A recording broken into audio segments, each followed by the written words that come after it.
Če se vrnem k vaši odločitve glede ministra Križaniča, kako so jo sprejeli vaši koalicijski partnerji, ko ste jih z njo seznanili, morda iz vrst zares LDS-a, ki so ves čas poudarjali spoštovanje institucij kot Računsko sodišče? Zdaj, vaše vprašanje znova predvideva, da zavrnitev predloga Računskega sodišča pomeni nespoštovanje Računskega sodišča. Ravno to sem poskušal povedati, da ne bi rad, da ostane ta vtis v javnosti. To ni res.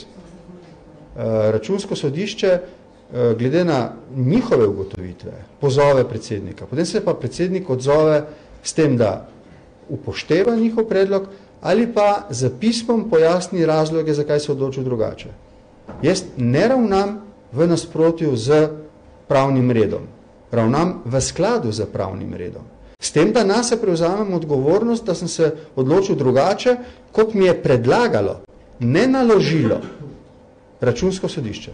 To je zdaj zelo pomembno, kar se pogovarjava. In če bodo ljudje to razumeli, bo to velik prispevek k temu, da ne bo občutka, da predsednik vlade ne spoštuje institucij pravne države. Kadarkoli, to vam moram povedati in se lahko obrnete na te institucije. Sem bil od njih naprošen, da odgovorim ustno, da odgovorim pisno, da odgovorim na tak ali drugačen način, sem to storil nemudoma. Ne je šlo za take ali drugačne institucije pravne države.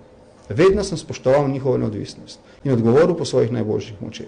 In tudi tokrat sem ravno tako. Torej, še enkrat sva to razčistila. Moja odgovornost je, da vodim to vlado. Vodim jo v zahtevnih časih. Minister Križanič je zelo obremenjen minister. Ni popoln minister kot nihče in tudi jaz ne. Delamo v časih, ko je gospodarska kriza po drugi svetovni vojni največja. Slovenija okreva. Ni med državami, ki bi bile potrebne pomoči, ampak je med državami, kar sicer naše ljudi potem tudi razjezi, med državami, ki pomagajo tistim, ki so deležne naše pomoči. Države, ki so nam bila dolga leta vzor, recimo Irska.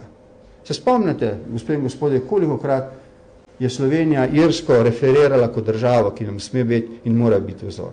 Na koncu danes mi z poroštvom pomagamo Irski. Hočem reči, Slovenija je zaenkrat na varni strani radarja. Ni bilo vse, kar smo sprejeli, pravočasno najboljše.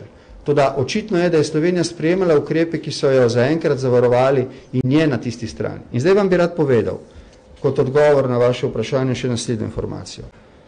Na vladi ministri razumejo diskrecijo predsednika vlade in me ni nihče vprašal o moji odločitvi.